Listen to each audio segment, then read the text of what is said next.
شہر رمضان، رمضان کا مہینہ ہے ہی وہ جس میں قرآن کا خاص طور پہ اہتمام کیا جاتا ہے۔ کون سا قرآن؟ جو انسانوں کو راستہ دکھاتا ہے۔ وَبَيِّنَاتٍ مِّنَ الْهُدَى وَالْفُرْقَانِ۔ اللہ اکبر، کیا کہا میرے رب نے؟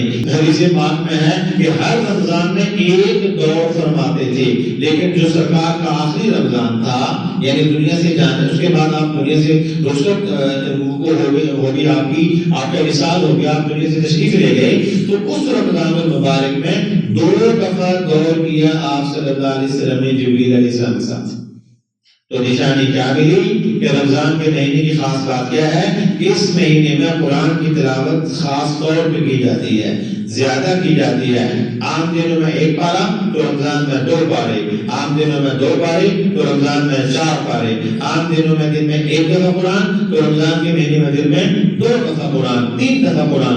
عام مہینے میں صرف کوئی صورتیں جو عام طور پہ روٹین کی پڑھی جاتی ہیں، تو رمضان میں قرآن پاک کی تلاوت کی تعداد مقدار بڑھا دی جائے۔ تو اس کا عزم اور نیت بھی ساتھ ساتھ کرتے جائیں۔ کوئی تو وجہ ہے جو اللہ نے قرآن پاک کو رمضان میں نازل کرنا شروع کیا ہے، تو اس لیے فرمایا نا رمضان کا مہینہ کون سا ہے؟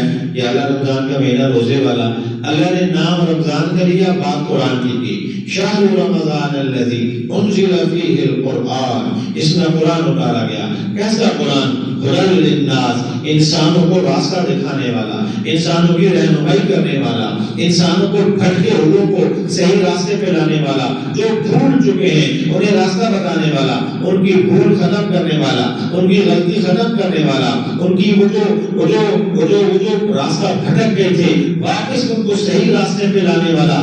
ہر نماز میں پڑھتے ہیں نا اہدنا الصراط المستقیم، اہدنا الصراط المستقیم، یا اللہ سیدھا راستہ عطا فرما۔ تو آپ نے نوٹ کیا کہ پہلی سورت فاتحہ میں کہا اہدنا الصراط المستقیم، اے اللہ سیدھا راستہ نازل فرما، اور اگلی سورت کی پہلی آیت میں فرمایا ذالک الکتاب لا ریب فیہ، یہ ہے نا کتاب صراط مستقیم، پھر اس میں کوئی شک و شبہ نہیں ہے۔ تو اللہ نے قرآن کو انسانوں کی رہنمائی کے لیے، راستہ دکھانے کے لیے مشعل راہ، اللہ کی جس طرح اور نبی آئے اور آخری نبی سارے نبیوں کے امام آئے، ایسے اور آسمانی کتابیں آئی، آخری نبی پچھلے سارے نبیوں کے امام، آخری کتاب قرآن پچھلی ساری کتابوں کی سردار کتاب ہے۔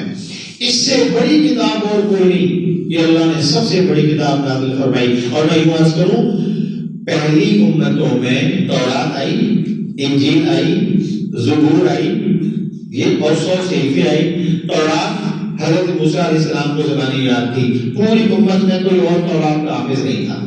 انجیل آئی، حضرت عیسیٰ علیہ السلام حافظ تھے انجیل کے، پوری امت میں اور کوئی انجیل کا حافظ نہیں تھا۔ زبور آئی، حضرت داؤد علیہ السلام اس کے حافظ تھے، پوری امت میں اور کوئی داؤد کا زبور کا حافظ نہیں تھا۔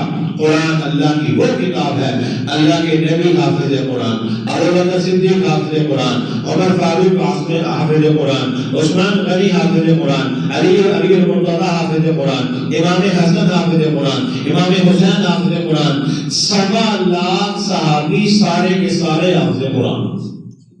اور آج تک آپ دیکھ لیں مسلمانوں کے چھوٹے چھوٹے بچے، چھوٹی چھوٹی بچیاں وہ قرآن پاک کو اپنے سینے میں محفوظ کر رہے ہیں۔ شہر رمضان، رمضان کا مہینہ ہے ہی وہ جس میں قرآن کا خاص طور پہ اہتمام کیا جاتا ہے۔ کون سا قرآن؟ جو انسانوں کو راستہ دکھاتا ہے۔ وَبَيِّنَاتٍ مِّنَ الْهُدَى وَالْفُرْقَانِ۔ اللہ اکبر، کیا کہا میرے رب نے؟ ایک بھی کسی موقع پہ عرض کروں گا، مجھے اگلی بات کہنی ہے۔